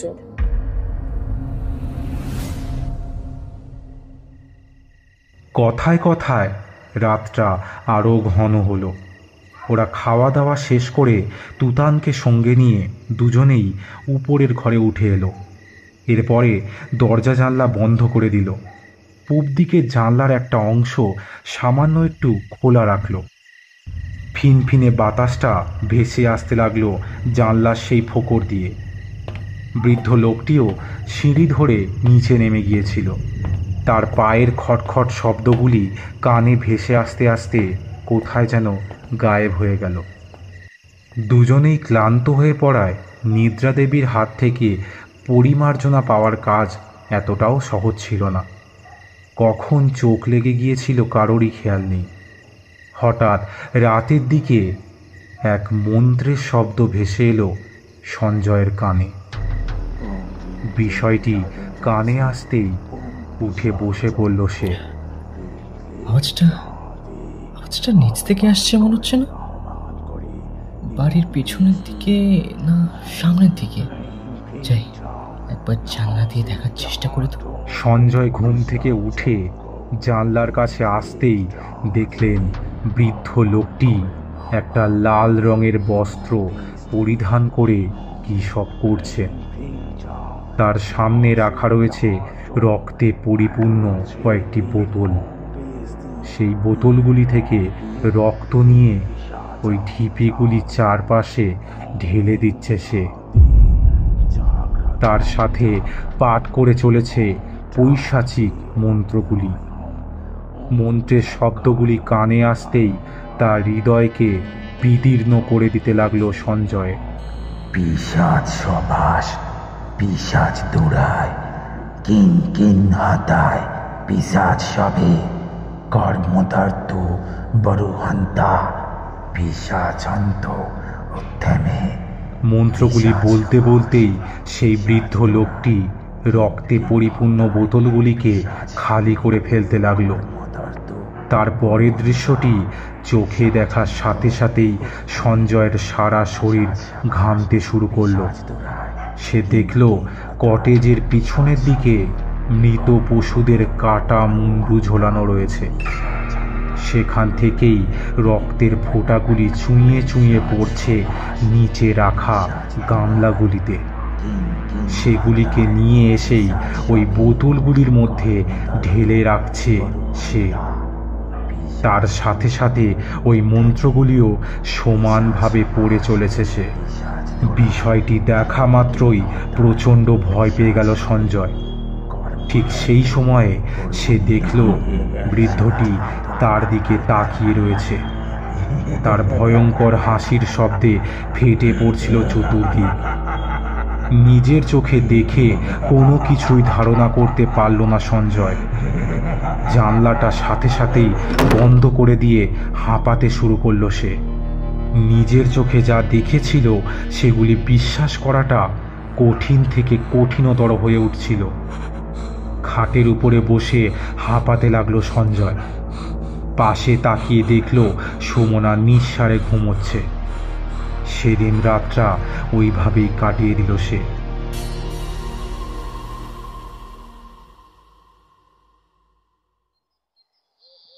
পরের দিন সকাল হতেই সুমনাকে গোটা বিষয়টা জানালো। সুমনার কানে কথাগুলি পৌঁছতে সেও অত্যাধিক ঘাবড়ে গেল। এরপরে তারা দুজনেই ভোরের দিকে কটেজ থেকে বেরিয়ে গাড়ির দিকে এগোতে শুরু করলো। বৃদ্ধকে কোথাও দেখতে পেল না তারা। রাস্তা দিয়ে সামনের দিকটা এগোতে গিয়েই হঠাৎ সামনের দিকে নজর পড়ল তাদের। বৃদ্ধের কথাগুলি মনে পড়ে গেল দুজনেরই। তারা দুজনেই গ্রামের পূর্ব প্রান্তের সেই ঝিলটিকে দেখতে পেল। সেদিকে এগিয়ে যেতেই দেখল সেখানে একটি মৃতদেহ পড়ে রয়েছে। কাছে যেতেই তার শরীর থেকে একটা পচা গন্ধ ভেসে আসতে লাগলো। মৃত ব্যক্তির জামা কাপড় প্রমাণ করে দিচ্ছিল দেহটি আসলে কার। সহসা উভয়ই চিৎকার করে উঠল। সুমনা তুতানকে নিয়ে দূরেই দাঁড়িয়ে রইল। ঝিলের এক প্রান্তে সাইনবোর্ডে বেশ কিছু কথা লেখা থাকতে দেখেই দিনের আলোতেও সারা শরীর ঠকঠক করে কাঁপতে লাগলো সঞ্জয়ের। সেখানে লেখা ছিল, এখানে একটি মেয়ের মৃতদেহ পাওয়া গিয়েছিল। সেই থেকেই এমনটা মনে করা হয় যে এই জায়গাটি হন্টেড। ঝিলের পাড়ে ছবি তোলা একেবারেই নিষিদ্ধ। এখানে ছবি তোলার পরে যদি কোনো ব্যক্তিকে বিপদের সম্মুখীন হতে হয় তাহলে গ্রামবাসীরা সেই দায় নেবেন না। বিষয়টি জানা মাত্রই সঞ্জয়ের মনের মধ্যে থাকা কৌতূহলটি ক্রমাগতভাবে বৃদ্ধি পেতে শুরু করেছিল। সুমনা বেশ কয়েকবার জায়গাটি ছেড়ে চলে যাওয়ার জন্য নির্দেশ করা সত্ত্বেও পকেট থেকে মোবাইলটি বার করল সঞ্জয়। এরপর এই ঝিলটিকে লক্ষ্য করে বেশ কয়েকটি ছবি তুলল। ছবিগুলি দেখবার পরে সে কোনো কিছুই দেখতে পেল না। এরপরে সুমনাকে উদ্দেশ্য করে বলল, তুমি তুতানকে সঙ্গে নিয়ে একবার ওই ঝিল পাড়ে গিয়ে দাঁড়াও তো, আমি তোমাদের কয়েকটা ছবি তুলতে চাই। না, কিছুতেই না। ওইখানে তোমার বন্ধুর মৃতদেহ উবুর হয়ে পড়ে রয়েছে, আর তুমি কিনা ছবি তুলতে ব্যস্ত। নিজের কৌতূহলকে প্রশমিত করা সঞ্জয়ের পক্ষে সম্ভব ছিল না। তাকে বাধা দিতে সক্ষম হলো না সুমনা। বাধ্য হয়েই সঞ্জয়ের কথা রাখবার জন্য সে ঝিলের পাড়ে গিয়ে দাঁড়ালো। এরপরে সঞ্জয় একইভাবে তাদের বেশ কয়েকটি ছবি তুলল। প্রথম দিকে ছবিগুলির মধ্যে কোনো রকমের কোনো পরিবর্তন নজরে পড়ল না তাদের। বেশ কিছুটা সময় অতিবাহিত হয়ে যাওয়ার পরেই সে যখন আবার মোবাইলের স্ক্রিনের দিকে তাকালো তখন দেখল তার স্ত্রী ও শিশু কন্যাটির পিছনের দিকে দাঁড়িয়ে রয়েছে একটি ভয়ঙ্কর দেখতে মেয়ে। মেয়েটির সারা শরীর কালো, কেউ যেন তার চামড়াটিকে পুড়িয়ে দিয়েছে। লাল রঙের চোখ দুটো দিয়ে তাদের দিকে হিংস্র দৃষ্টিতে তাকিয়ে রয়েছে সেই মেয়েটি। বিষয়টি দেখা মাত্রই প্রচণ্ড ভয় পেয়ে গেল সঞ্জয়। তারপর সে সুমনাকে নিয়ে সেখান থেকে পালিয়ে যাওয়ার চেষ্টা করতে লাগলো। ঠিক সেই সময়ে হঠাৎ সঞ্জয়ের মনে হলো কেউ যেন তার পা ধরে টানতে টানতে তাকে ঝিলের দিকে এগিয়ে নিয়ে যেতে চাইছে। সঞ্জয় ভয়েতে জড়সড় হয়ে চিৎকার করতে শুরু করলো, ছেড়ে দাও, ছেড়ে দাও আমাকে, আমি কিছু করি, ছেড়ে দাও আমাকে। এরপরে কোনো রকমে নিজের পাটাকে সেই শৃঙ্খলের হাত থেকে ছাড়িয়ে নিয়ে প্রাণপণে দৌড়তে লাগলো সকলে। বেশ কিছুটা রাস্তায় এগোনোর সাথে সাথেই জঙ্গলের সীমানায় এসে পড়ল তারা। সেখান থেকে কোনো কিছুই স্পষ্টভাবে দেখতে পাওয়া যাচ্ছিল না। সকাল থেকে কিছু না খেয়ে দুজনেই ওই জঙ্গলের মধ্যেই পথ খুঁজে চলল।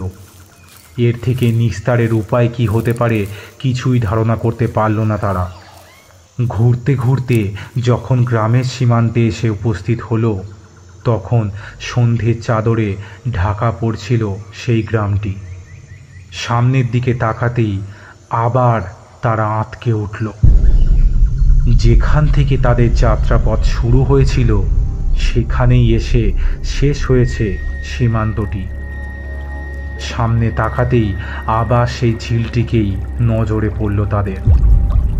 এরপর তারা সেই পিশাচিনীকে সচক্ষে দেখতে পেল। তার অট্ট হাসিতে ফেটে পড়তে লাগলো চতুর্দিক। পিশাচিনী চোখের পলকেই সুমনার সামনে এসে দাঁড়ালো।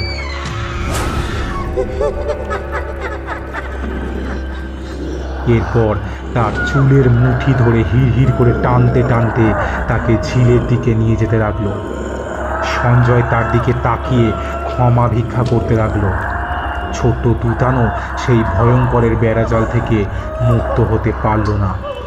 সুমনার হাত থেকে তাকে কেড়ে নিয়ে ঝিলের মধ্যে ফেলে দিল সেই নরখাদক পিশাচিনী। এরপর আবার সুমনাকে টানতে টানতে ঝিলের দিকে এগিয়ে নিয়ে যেতে লাগলো সেই পিশাচি। চিৎকার করতে লাগলো সুমনা, বাঁচাও, বাঁচাও আমাকে, কে আছো কোথায়? বাঁচাও সঞ্জয়, বাঁচাও, বাঁচাও আমাকে, বাঁচাও, কে আছো আমাকে বাঁচাও, বাঁচাও, বাঁচাও আমাকে, কে আছো? বাঁচাও সঞ্জয়, বাঁচাও, বাঁচাও আমাকে, কে আছো? বাঁচাও, ও তোমার কি ক্ষতি করেছিল? তুমি ওকে কেন মেরে ফেললে? তো তার কেন মেরে ফেললে তুমি ওকে? বলো, তুমি বলো, তুমি কেন ওকে শেষ করে ফেললে? বলো, ও তোমার কি ক্ষতি করেছিল? বলো, তুমি বলো, বলো, আমরা তোমার কি ক্ষতি করেছি? বলো। পিশাচিনীটি সুমনাকে ঝিলের কাছে নিয়ে এসে থামলো, তারপর বলল, এখানে ছবি তোলা নিষেধ, বারণ করা সত্ত্বেও এখানে ছবি তোলার স্পর্ধা দেখিয়েছিস? এই ছেলেটাও আমার কথার অমান্য করেছিল, তাই একেও আমি শেষ করে দিয়েছি। আমি কাউকে এখান থেকে বেঁচে বেরোতে দেব না। যারা যারা এখানে এসে আমাকে অবহেলা করবে তাদেরকে এইভাবে শেষ হয়ে যেতে হবে। ঠিক সেই সময়ে আধারের মধ্যে থেকে একটি তীক্ষ্ণ কণ্ঠস্বর ভেসে এলো। ওম হিম ক্লিম ফট স্বাহা, পিশাচ কবচম স্বাহা। মন্ত্রগুলি আকাশ বাতাস ভেদ করে ধ্বনিত হতে লাগলো। সেই মন্ত্রের শব্দ কানে যেতেই পিশাচিনীটি সাথে সাথেই গায়েব হয়ে গেল। সুমনা ঝিলের পাশে পড়ে কাতরাতে থাকলো। ওম হিম ক্লিম ফট স্বাহা, পিশাচ কবচম স্বাহা। নিদারু পট ওম হাম শ্রীম দু হিম হিম ক্লামে ক্লিম স্বাহা। এরপরে ধীরে ধীরে তমসার সেই কালো আচ্ছাদন ভেদ করে প্রকাশ্যে এসে দাঁড়ালো এক তান্ত্রিক। তার পরনে ছিল একটি কালো রঙের বস্ত্র, মাথায় লাল রঙের ঊর্জাধারী তিলকের অবস্থান ছিল। সেই সাথে হাতে রাখা সেই কমণ্ডলুর মধ্যে থেকে বেশ কিছুটা জল নিয়ে সুমনার গায়ে ছিটিয়ে দিল সে। এরপরে সুমনাকে আস্তে আস্তে সোজা করে দাঁড় করিয়ে সে বলল, শান্ত হও মা, শান্ত হও। তোমরা আসলে বাইরে থেকেই গায়ে এসেছো। সামনে পড়ে থাকা প্রদীপের মৃতদেহ থেকে তখনও বিশ্রী পচা গন্ধ ভেসে আসছিল। সেদিকে তাকাতেই সেই তান্ত্রিক বলল, এই ছেলেটিরও অকাল মৃত্যু ঘটেছে। সেও না জেনে বিপদকে নিজের কাঁধে ডেকে নিয়েছিল। আমি পাশের গায়ে থাকি। আসলে এই পথ ধরেই এক বিশেষ কাজে গিয়েছিলাম। ফিরতে ফিরতে সন্ধে হয়ে গিয়েছিল। আমার নাম ত্রিমুরেশ্বর। যতবারই এই গ্রামে শুদ্ধিকরণের জন্য আমার ডাক পড়েছিল, ততবারই কোনো না কোনো মৃতদেহের সৎকারের কাজেই আমাকে এখানে আসতে হয়েছিল। কিন্তু কোনো দিনই কাউকে জীবিত দেখতে পারিনি। আসলে আস্তে আস্তেই অনেকটা দেরি হয়ে যেত। সেই সময়ে এই ঝিলের অন্দরে লুকিয়ে থাকা পিশাচিনীর সাথে মোকাবিলা শক্তি আয়ত্ত করতে পারিনি আমি। এরপরে অনেক কঠিন পরিশ্রমের দ্বারা আমার পক্ষে সেই শক্তি সঞ্চয় করা সম্ভব হয়েছে। সেই থেকে আমি এই পিশাচিনীকে নিজের বশে নিয়ে আসবার চেষ্টা করে যাচ্ছি। এই গ্রামের যারা সদস্য ছিলেন তারা সকলেই এই ভয়ে এখান থেকে পালিয়ে গিয়েছেন। এখন তারা পাশের গ্রামে বসবাস করে। ওদের রক্ষার্থে আমিও ওদের সাথেই পাশের গ্রামে চলে গিয়েছিলাম। এই জায়গাটির সাথে একটি পুরনো ঘটনা জড়িয়ে রয়েছে। এখানে যারাই আসেন তারাই এই অভিশাপের কবলগ্রস্ত হয়ে পড়েন। তোদের সাথেও ঠিক এমনটাই হয়েছে। তান্ত্রিক থামলেন। সুমনা সঞ্জয়ের কাছে গিয়ে দাঁড়াতেই সে সেই তান্ত্রিক বাবাকে উদ্দেশ্য করে বলল, আচ্ছা বাবা, একের পর এক নিরীহ মানুষের বলি নিয়ে চলেছে এই পিশাচ। এর হাত থেকে কি গ্রামের মানুষেরা কোনোদিনও মুক্তি পাবে না? আমরা আমাদের ছোট্ট শিশুটিকেও আজকে নিজের চোখের সামনে বলি হয়ে যেতে দেখেছি। আপনি এর একটি বিহিত করুন বাবা। কি হয়েছিল অতীতে সেটি আমাদেরকে বলতে পারবেন? এই ইতিহাস বড় জটিল, তবে আমি আমার তন্ত্রবিদ্যার দ্বারা এর গভীরে লুকিয়ে থাকা রহস্যের সমাধান খুঁজে বার করতে পেরেছি। বহুকাল আগে এই অঞ্চলটির উপরে ইংরেজ আধিপত্য বলবৎ ছিল। সেই সময় এই জায়গাটিকে ইংরেজরা নিজের অধীনে নিয়ে নিয়েছিলেন। এখানকার সাধারণ গ্রামবাসীদের উপরে অত্যাচার করে নিজেদের সুখ সুবিধার খেয়াল রাখত ওরা। গ্রামের মানুষেরা ইংরেজদের কাছে অত্যাচারিত হতে হতে এক প্রকার অতিষ্ঠ হয়ে উঠেছিলেন। তারা এর থেকে নিস্তার লাভের কোনো উপায় খুঁজে বার করতে পারছিলেন না। এই সময় ইংরেজরা নিজেদের থাকার জন্য এই কটেজ নির্মাণ করেছিলেন। গ্রামের সীমান্তে যে কটেজটি তোমাদের নজরে পড়েছে সেটি তারাই নির্মাণ করেছে। এরপরে অনেকেই সেখানে নিজেদের পরিবার নিয়ে থাকতে শুরু করে। তবে কিছুকাল পরে দেশ স্বাধীন হয়ে যাওয়ার পরবর্তী পর্যায়ে এরা সকলেই এখান থেকে চলে যাওয়ার সিদ্ধান্ত নেন। সেই সময় গ্রামের প্রধানের কাছেই কটেজের দায়িত্ব সঁপে দিয়ে ইংরেজরা এই গাঁ ছেড়ে চলে গিয়েছিল। কিছুকাল পরে বিদেশ থেকে কোনো এক ফটোগ্রাফার এখানে এসেছিলেন। তিনি দেশ বিদেশের ছবি তুলতে খুবই ভালোবাসতেন। গ্রামের সৌন্দর্য তাকে আকর্ষণ করেছিল। এই গ্রামে এসেই তিনি কটেজে গিয়ে উঠেছিলেন। তখন ওই কটেজে থাকত সেই বৃদ্ধ প্রধান ও তার সুন্দরী কন্যা শশীবালা। শশীবালাকে দেখা মাত্রই ইংরেজ সাহেবটির লোলুপ দৃষ্টি পড়েছিল তার উপরে। কিভাবে শশীবালাকে ভোগ করা যায় তিনি সর্বদাই এমনটাই চিন্তা করে যেতেন। শশীবালা বিষয়টি বুঝতে না পেরে পিতার কথায় সেই ইংরেজটির সেবা করতে লাগলো। কিন্তু সেই সাহেব নিজের মন ও মানসিকতাকে কোনোভাবেই পরিবর্তন করতে চাইল না। সে শশীবালার ছবি তোলার নাম করে তাকে ওই ঝিলের ধারে নিয়ে এসেছিল।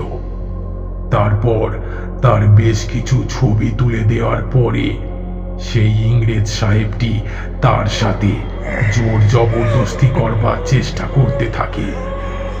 শশীবালা রাগে দুঃখে চিৎকার করতে থাকে, কিন্তু কেউ তাকে বাঁচাতে এলো না। এই জায়গাটি নির্জন থাকার শশীবালার পক্ষে নিজের আত্মরক্ষার কাজও সম্ভব ছিল না। এরপরে সেই ইংরেজটি সমস্ত প্রমাণ লোপাট করবার জন্য শশীবালার গায়ে আগুন ধরিয়ে দেয়। জ্বলন্ত শরীরটা নিয়ে ছটফট করতে থাকে শশীবালা। বাঁচার কোনো উপায় না দেখে সে এই ঝিলে ঝাঁপ দেয়।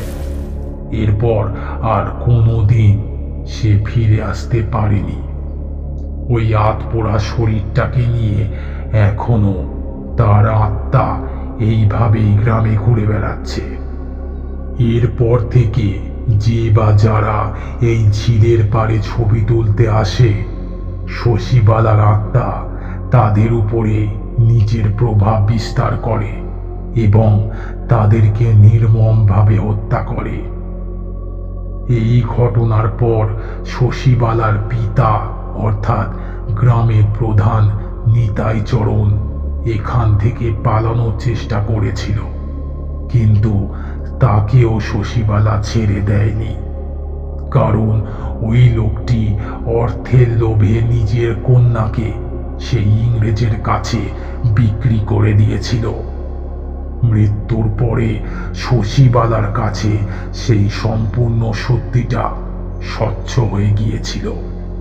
সে প্রধানকে মেরে ফেলার জন্য সেই কটেজে হানা দেয়, কিন্তু প্রধান তার কাছে সমস্ত ভুল স্বীকার করে ক্ষমা প্রার্থনা করায় সে প্রধানকে একটি শর্ত দেয়। প্রতিদিন প্রধান যেন তাকে 1 বোতল করে রক্ত উপহার হিসেবে দেয়।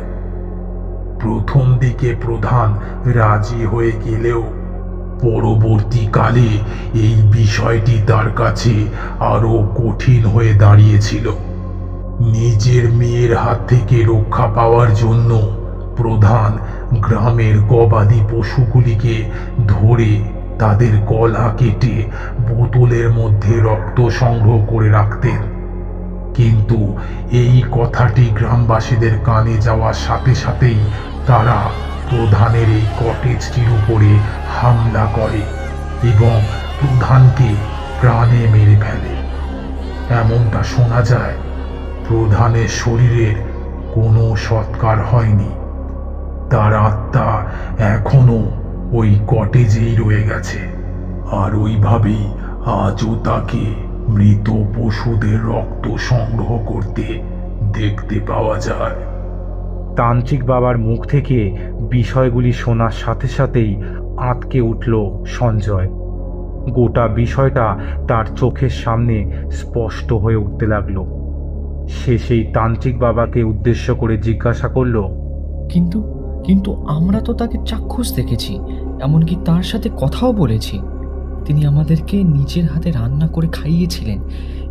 এগুলো কি তাহলে সব চোখের ভুল? তিনি তো ওই আমাদের কোনার ঘরের দিকে যেতে নিষেধ করেছিলেন, সেখানেই কানে এসেছিল সেই নূপুরের শব্দ। ওগুলো কি ঘটছিল আমাদের সাথে বাবা? আমি তো কিছুই বুঝতে পারছি না। শান্ত হও বাবা, আমি তোমাদেরকে সব বুঝিয়ে বলছি, তোমরা আমার সাথে এসো।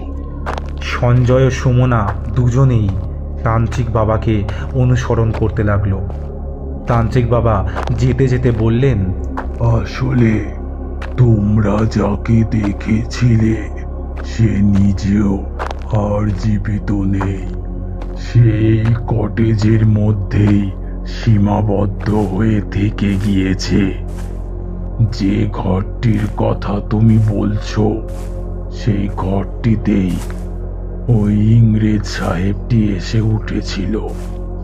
প্রতিদিন রাতের বেলা বৃদ্ধ তার মেয়েটিকে জোর করে সেই ইংরেজ সাহেবের কাছে পাঠিয়ে দিত।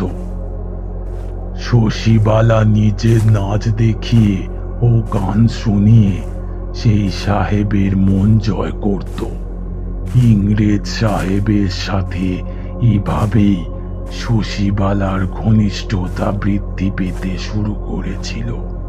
শশীবালা নিজের পিতার মান রক্ষা করবার জন্য সেই পরপুরুষের কাছে যেতে বাধ্য হয়েছিল। তাকে নাচ বা গানের দ্বারা মনোরঞ্জনের পরেই সে আবার ফিরে আসতো নিজের ঘরে। তবে ধীরে ধীরে ইংরেজ সাহেব তাকে ভোগ করবার জন্য তার সাথে ভদ্র ব্যবহার করতে শুরু করেছিল, কিন্তু কিছুতেই সে শশীবালাকে নিজের কাছে নিয়ে আসতে পারছিল না। এই কারণেই সে ছবি তোলার কৌশলে তাকে কটেজের বাইরে নিয়ে এসে তার সর্বনাশ করেছিল। তারপরেই ঘটেছিল এই অঘটন। এরপরেও গ্রাম থেকে বহু গবাদি পশু এভাবেই গায়েব হয়ে যেত। কে এই কাজটি করত সেই বিষয়ে গ্রামের মানুষের কোনো ধারণা ছিল না। এই ঝিলের ধারে এসে অনেক পর্যটকরাই এভাবেই গায়েব হয়ে গিয়েছিল, কিন্তু তার পিছনে লুকিয়ে থাকা রহস্যের কোনো সমাধান হয়নি। এমনকি তাদের দেহগুলিও খুঁজে পাওয়া যায়নি। তোমরা বিষয়টা নিজের চোখে দেখতে ও অনুভব করতে পেরেছিলে বলেই সময় থাকতে থাকতে ওই জায়গাটি থেকে প্রাণ বাঁচিয়ে ফিরে আসতে পেরেছিলে। এই পুরো জায়গাটি শশীবালার কবলে। সে পারে না এমন কোনো কাজ নেই। এই জঙ্গলের মধ্যেই তার আত্মা আজও ঘুরে বেড়াচ্ছে। যারা এই জায়গাটি থেকে পালানোর চেষ্টা করেছে তাদের কেউই বেঁচে ফিরে যেতে পারেনি। তবে তোমাদের আর কোনো ভয় নেই। আমি অনেক দিন ধরেই এর একটি বিহিত করতে চাইছিলাম। আজকে হয়তো সেই কাজ আমি সমাপ্ত করতে পারবো। তোমরা আমার সাথে এসো। আমাদেরকে ওই কটেজের দিকে যেতে হবে। আজকে যে করেই হোক মন্ত্র বলে ওই শশীবালার আত্মাকে ঝিল থেকে নিয়ে এসে এই কটেজের মধ্যেই আটক করতে হবে। তারপরে এই কটেজটিকে জ্বালিয়ে দিতে হবে। এখানে তার সমস্ত স্মৃতি রয়েছে। এছাড়া তার মৃত পিতার কঙ্কালটিকেও আমাদেরকে খুঁজে বার করতে হবে। তারপরে এই কটেজের মধ্যে থাকা সমস্ত জিনিসপত্রগুলিকে একত্রিত করে জ্বালিয়ে দিতে হবে। এই কাজে তোমরাই আমাকে সাহায্য করবে। আমি জানি আমি তোমাদের সন্তানকে তোমাদের কাছে ফিরিয়ে দিতে পারবো না, তবে তোমরা যাতে নিশ্চিন্তে এখান থেকে প্রাণ নিয়ে ফিরতে পারো সেটা চেষ্টা করব। আমি যেভাবে যেভাবে বলবো তোমাদেরকে সেভাবেই কাজগুলো করতে হবে। এই কাজের জন্য ভরা অমাবস্যার প্রয়োজন ছিল, আর আজকে কৌশিকী অমাবস্যা। এই অমাবস্যার পুণ্যতিথিতে যদি কোনো আত্মাকে ডেকে তাকে পরিশুদ্ধ করা হয় তাহলে সে এই জগৎ ত্যাগ করে বিদায় নিতে বাধ্য হয়। ওরা গোটা জায়গাটির উপরেই নিজেদের প্রভাব বিস্তার করে রেখেছে, তাই তোমরা কোনো কিছুই দেখতে পাওনি।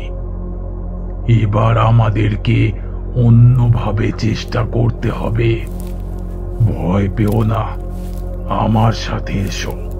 কথাগুলি শেষ করে তান্ত্রিক ত্রিমুরেশ্বর তাদেরকে সঙ্গে নিয়ে তামালসারির সেই ভয়াবহ কটেজটিতে আবার প্রবেশ করল। সুমনা ও সঞ্জয়ের কাছে সেই সংকটপূর্ণ পরিস্থিতির হাত থেকে রক্ষা পাওয়ার জন্য তান্ত্রিক বাবাকে অনুসরণ করা ব্যতীত আর কোনো উপায় অবশিষ্ট ছিল না।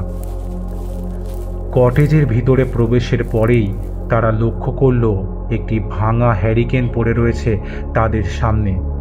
সেটিকে দেখা মাত্রই চমকে উঠল সঞ্জয়। সুমনাকে উদ্দেশ্য করে বলল, দেখো সুমনা, গতকাল আমরা ওই লোকটির হাতে এই হ্যারিকেনটাই দেখতে পেয়েছিলাম। এখন এটিকে দেখলে মনে হচ্ছে না যে এটি নতুন, একেবারেই পুরাতন অকেজো মনে হচ্ছে। আর এই কটেজটিকে দেখো, দেখলে মনেই হচ্ছে না যে আমরা এখানে ছিলাম। গতকালকে সব কিছু নতুন বলে মনে হয়েছিল আমাদের, আর আজকে এটিকে দেখে মনে হচ্ছে যেন কোনো নিষ্প্রাণ শ্মশান ভূমিতে এসে উপস্থিত হয়েছি আমরা, যেখানে কোনো প্রাণের অস্তিত্ব পর্যন্ত নেই। তান্ত্রিক বাবা সঞ্জয়কে উদ্দেশ্য করে বলল, হ্যাঁ, ঠিক সেটাই। তুমি একটুও ভুল বলনি। আসলে যা দেখা যায় সেটা সব সময় সত্যি হয় না। তোমরা আরো একটা দিন এখানে থাকলে হয়তো সেই বৃদ্ধের আত্মা তোমাদেরকে বলি দিয়ে নিজের মেয়ের উদ্দেশ্যে অর্পণ করত। সে মৃত্যুর পরেও নিজের মেয়েকে দেয়া কর্তব্য পালন করেই যাচ্ছে। এটাই আত্মাদের অভিষ্ট হয়ে থাকে। তারা যে কাজটি করতে করতে মারা যায় সেই কাজটিকে মৃত্যুর পরেও একইভাবে বহমান রেখে চলে। তাই তোমাদের কাছে এই জায়গাটি পরিষ্কারভাবে ধরাই দেয়নি। আজকে তোমরা এই জায়গাটি যে রূপ দর্শন করছো সেটাই আসল। এই জায়গাটির আর কোনো অস্তিত্ব নেই। এমনকি ওই ছেলেটি যার মৃতদেহ ঝিলের ধারে পড়ে থাকতে দেখলে তার চোখকেও এই আত্মারা এভাবেই ফাঁকি দিয়েছিল। যাক, সময় থাকতে থাকতে আমাদেরকে এই সকল বিধি পালন করতে হবে। তোমরা আমার সাথে এসো। কথাটি শেষ করেই কটেজের একতলার কোণের ঘরটির দিকে অগ্রসর হতে লাগলো সেই তান্ত্রিক। অন্ধকারটা ধীরে ধীরে আরও গ্রাস করে ফেলছিল তাদেরকে। এরপরে তান্ত্রিক ত্রিমুরেশ্বর সঞ্জয়কে উদ্দেশ্য করে এই হ্যারিকেনটিকে তুলে আনতে বলল। তান্ত্রিকের নির্দেশ অনুসারে সেই হ্যারিকেনটাকে তুলে আনলো সঞ্জয়। তারপরে সেটিকেই কষ্ট করে জ্বালালো। হ্যারিকেনের আলোয় সামনের পরিসরটা কিছুটা স্পষ্ট হতেই তারা এগিয়ে যেতে শুরু করলো। সামনের দিকে আরও কিছুটা এগিয়ে যেতেই তাদের নজরে পড়ল একটি দরজা। তান্ত্রিক ত্রিমুরেশ্বর সেই দরজার সামনে দাঁড়িয়ে বিড়বিড় করে কিছু মন্ত্র পড়তে লাগলো। এরপরে নিজের ঝোলা থেকে কিছুটা বিভূতি বার করে সেদিকে ছুঁড়ে দিল। সাথে সাথেই দরজাটি খুলে গেল। দরজা খোলার সাথে সাথেই ভিতর থেকে একটি বিশ্রী পচা গন্ধ তাদের নাকে ভেসে এলো। ঘরের ভিতরে প্রবেশ করতেই তাদের চক্ষু চড়ক গাছ হয়ে গেল। তারা একটি কঙ্কালের শরীরকে মেঝের উপরে পড়ে থাকতে দেখল। তান্ত্রিক ত্রিমুরেশ্বর সঞ্জয়কে উদ্দেশ্য করে বলল, তুমি একা এখানে অপেক্ষা করো, আমি তোমার স্ত্রীকে নিয়ে দোতলায় যাচ্ছি। সুমনাকে একা রেখে গেলে ওর প্রাণে ঝুঁকি রয়েছে, তাই আমি ওকে নিজের সাথে নিয়ে যাচ্ছি। তুমি এই বিভূতিটা নিজের হাতে রাখো। যতক্ষণ না আমরা ওখান থেকে ফিরে আসছি ততক্ষণ পর্যন্ত তুমি এখান থেকে কোথাও যাবে না। আমরা শশীবালার কিছু কাজের জিনিসগুলোকে উপর থেকে খুঁজে নিয়ে আসব। তারপরে সব কিছুকে একসাথে করে জ্বালিয়ে দেব। আমার কথাগুলো মাথায় রেখো। যে জায়গাটিতে তুমি দাঁড়িয়ে রয়েছ আমি বিভূতি দিয়ে গোটা জায়গাটির চারপাশে পরিখা কেটে দিয়েছি। এই বৃত্তের বাইরে বেরিও না, তাহলে কিন্তু ঘোর বিপদ আসন্ন। যাই হয়ে যাক না কেন, আমার গলা না শোনা পর্যন্ত তুমি এই বৃত্তের বাইরে পা রাখবে না। সঞ্জয় ত্রিমুরেশ্বরের কথা শুনে ঘাড় নাড়ল। এরপর ত্রিমুরেশ্বর সুমনাকে সঙ্গে নিয়ে দোতলার দিকে এগিয়ে যেতে লাগল। হ্যারিকেনের আলোটা ধীরে ধীরে অস্তমিত হয়ে যেতে শুরু করলো। কিছুক্ষণ বাদে অন্ধকার ঘিরে ফেলল গোটা জায়গাটিকে। সঞ্জয় ভয়েতে ঠকঠক করে কাঁপতে লাগলো। অন্যদিকে দোতলায় পৌঁছে প্রতিটি ঘর থেকে শশীবালার হাতে আঁকা ছবিগুলিকে সংগ্রহ করতে লাগলো তান্ত্রিক। এছাড়াও বিভিন্ন ঘরে গিয়ে ছড়িয়ে ছিটিয়ে থাকা জিনিসগুলিকে একত্রিত করে একটি বাক্সের ভিতরে ভরে নিল তারা। তারপরেই তারা নিচের দিকে অগ্রসর হতে লাগলো। কিন্তু হঠাৎ মনে হলো কোনো একটি শক্তি যেন তাদেরকে নিচের দিকে অগ্রসর হতে বাধা দিচ্ছে। সুমনার সারা শরীরে জ্বালা শুরু হলো। মনে হলো কেউ যেন আগুন লাগিয়ে দিয়েছে তার শরীরে। তান্ত্রিক ত্রিমুরেশ্বর বললেন, এগুলো সব শশীবালার আত্মা করে চলেছে। যেহেতু তোমার ছবি তুলতে গিয়েই তোমার স্বামী নিয়ম ভঙ্গ করেছিল, তাই এই বিপত্তি। শশীবালার আত্মা তোমার শরীরের উপরে প্রভাব বিস্তার করতে চাইছে।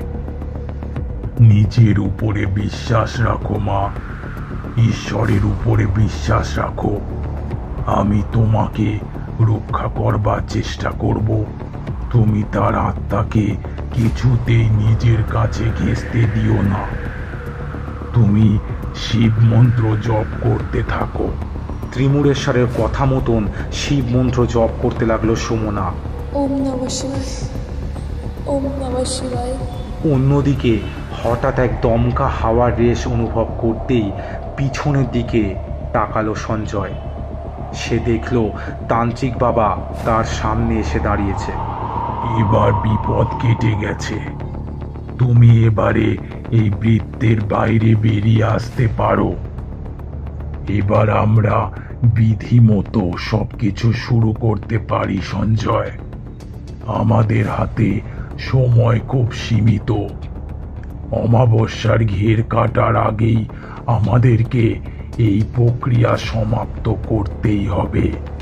তান্ত্রিককে সামনে দেখেই কোনো কিছু না ভেবেই সেই বৃত্তের বাইরে বেরিয়ে এলো সঞ্জয়। সাথে সাথেই সে দেখল তান্ত্রিকের পরিবর্তে সেখানে দাঁড়িয়েছিল শশীবালার আত্মা। সঞ্জয় চিৎকার করতে লাগলো। এরপরে যা ঘটল তা ছিল অবিশ্বাস্যকর। শশীবালা নিজের চোখ দিয়ে সঞ্জয়ের দেহে অগ্নি নিক্ষেপ করল। দাউ দাউ করে জ্বলতে থাকলো তার শরীরটা। সেই সাথে অট্টহাসিতে ফেটে পড়ল গোটা জায়গাটি। তান্ত্রিক ত্রিমুরেশ্বর ওই জায়গাটিতে পৌঁছানোর সাথে সাথেই গোটা বিষয়টি সম্পর্কে স্বচ্ছ ধারণা তৈরি করে ফেলল সে। সুমনা বিষয়টা দেখা মাত্র নিজেকে সামলে রাখতে না পেরে সঞ্জয়কে বাঁচানোর উদ্দেশ্যে সেদিকে অগ্রসর হতে চাইল। তান্ত্রিক ত্রিমুরেশ্বর তার গতিরোধ করল। এরপরে তাকে বলল, না, তোর স্বামী ওই পিশাচিনীর ছলনার শিকার হয়েছে। সে ছলে বলে কৌশলে তোর স্বামীকে শেষ করেছে। তুইও ওকে বাঁচাতে গেলে একইভাবে শেষ হয়ে যাবি। এই বিভূতি নিজের হাতে রাখ। আমাদেরকে যে করেই হোক এই জিনিসগুলিকে সঙ্গে করে নিয়ে গিয়ে জ্বালিয়ে দিতে হবে। ত্রিমুরেশ্বর মন্ত্রপাঠ করতে শুরু করল। ওম রুদ্রায় নিধুরায় বিধি পরমেশ্বরায়, ওম কালী কালী, ওম ক্রিম ক্লিম ফট স্বাহা, পিশাচ নাশায় ধূম্রায়, ওম নছুম ফট স্বাহা। এই মন্ত্রপাঠের সাথে সাথেই সে বলতে লাগলো, আমি যতক্ষণ পর্যন্ত এই মন্ত্রপাঠ করতে থাকব ততক্ষণ পর্যন্ত এই আত্মাদের শক্তি প্রভাবান্বিত হতে পারবে না। তারা তোর বা আমার উপরে কোনোভাবেই কোনো প্রভাব বিস্তার করতে পারবে না। আর এই সময়ের মধ্যেই তোকে সমস্ত জিনিসগুলিকে সঙ্গে করে নিয়ে এসে জ্বালিয়ে দিতে হবে। আমার যদি কিছু হয়েও যায় তাহলেও তুই বিধি সম্পূর্ণ করবি। এরপরে আর পেছনের দিকে ফিরে তাকাবি না। আমার যাই হয়ে যাক না কেন তুই সোজা পথ ধরে এগোতে শুরু করবি। তুই ঠিক নিজের গন্তব্যের দিকে পৌঁছে যাবি, চিন্তা করিস না। ওম রুদ্রায় নিধুরায় বিধি পরমেশ্বরায়।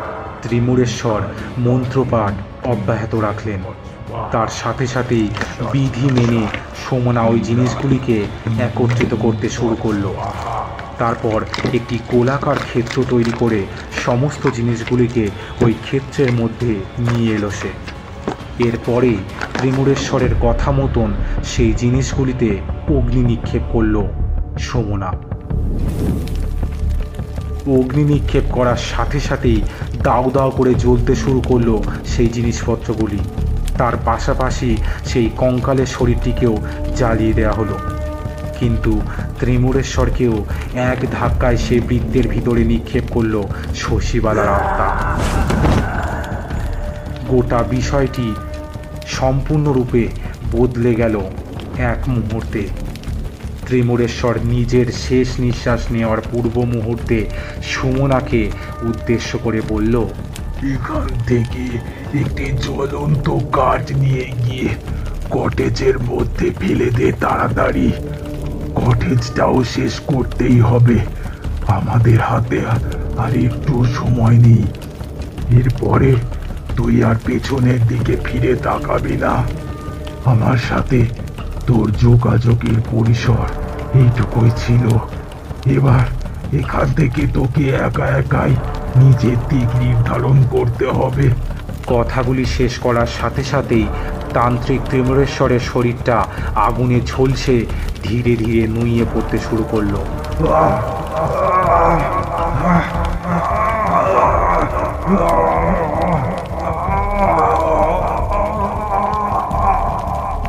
সুমনা তার কথা মতন বেশ কিছু জ্বলন্ত কাঠ একত্রিত করে কটেজের দিকে অগ্রসর হতে শুরু করলো। শশীবালার আত্মা তাকে নানানভাবে বাধা দেওয়ার চেষ্টা করতে লাগলো। সে কিছুতেই সুমনার শরীরটিকে স্পর্শ করতে পারল না। সুমনা ততক্ষণে কটেজের প্রায় সর্বত্রই অগ্নি নিক্ষেপ করেছে। দাউ দাউ করে জ্বলতে থাকলো মৃতদের চিতা। এরপর সে আর পিছন ঘুরে তাকালো না, সোজা রাস্তা ধরে দৌড়তে শুরু করলো। তান্ত্রিকের কথা মতন যখন সে গ্রামের সীমান্তে এসে উপস্থিত হলো, তখন দেখল তাদের সেই গাড়িটি ওইভাবেই অক্ষত অবস্থায় রয়েছে। গাড়ির চাবিটা হাতড়াতে শুরু করলো, কিন্তু কোনোভাবেই সেটিকে খুঁজে না পেয়ে মাথার ক্লিপের সাহায্যে গাড়ির দরজার লকটি খুলে ফেলল সে। দূরে দৃষ্টি পড়তেই সে দেখল কোনো একটি ঘন ধোঁয়ার বৃত্ত আগুনের স্ফুলিঙ্গ নিয়ে তার দিকে এগিয়ে আসছে। শশীবালা যে শেষ চেষ্টা করবেই এই বিষয়টি সে আগে থেকেই ধারণা করতে পেরেছিল। গাড়ির ভিতরে প্রবেশ করতেই তার মনে পড়ে গেল সঞ্জয়ের একটি কথা। কোনো একদিন এভাবেই গাড়ির চাবি হারিয়ে ফেলেছিল সে। সেই দিন সঞ্জয় তাকে বলেছিল, সুমনা, আমার একটি ডুপ্লিকেট চাবি সবসময় এই বাক্সের মধ্যে থাকে। যদি কোনো দিনও গাড়ির প্রধান চাবিটি হারিয়ে যায়, তাহলে এইখান থেকে চাবিটি নিয়ে নিও। হতেও তো পারে সব দিন আমি তোমার সাথে থাকলামই না, তখন তোমাকে নিজের সাহায্য নিজেকেই করতে হবে, বুঝলে? সঞ্জয়ের কথাগুলি মনে পড়তেই চোখ দিয়ে জল পড়তে লাগলো সুমনা। তারপর সাইডের ওই বক্সটিকে খুলে হাতড়াতে লাগলো সে। হঠাৎ চাবিটা হাতে লাগতেই সেটিকে সে হাতে তুলে নিল। সেটি ছিল প্রাণ বাঁচানোর অন্তিম সম্বল। তারপর সে গাড়িটি তৎক্ষণাৎ স্টার্ট দিল। সেদিন ঈশ্বরের কৃপায় বন্ধ হয়ে যাওয়া গাড়িটি আবার স্টার্ট হয়ে গেল। সুমনা গাড়িটিকে পিছনের দিকে নিয়ে যেতে লাগলো। সেই সাথে সাথেই গ্রামের সীমানা পার করে বেরিয়ে গেল সে। পিছনের দিকে তাকাতেই দেখল শশীবালার আত্মা গ্রামের সীমানার ওপারেই শেষবারের মতো চিৎকার করে নিঃশেষিত হয়ে গেল।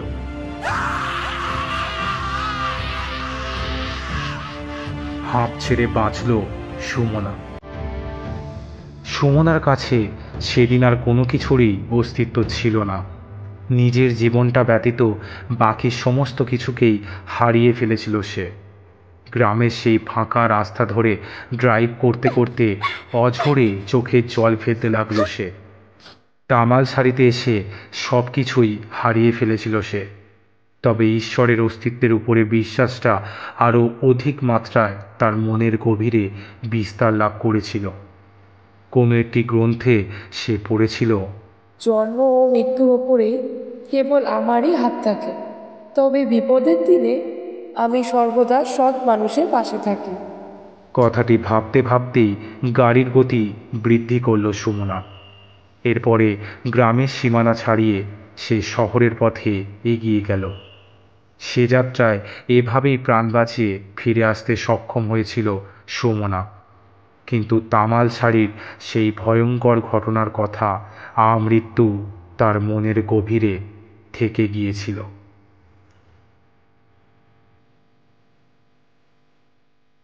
শুনছিলেন লেখিকা সঞ্চারী ভট্টাচার্যের কলমে তামাল শাড়ির আতঙ্ক।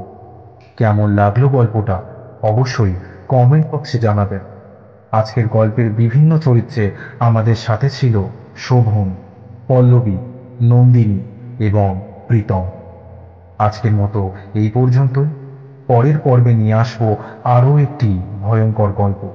ভালো থাকবেন, সুস্থ থাকবেন এবং সকলকে ভালো রাখবেন। নমস্কার।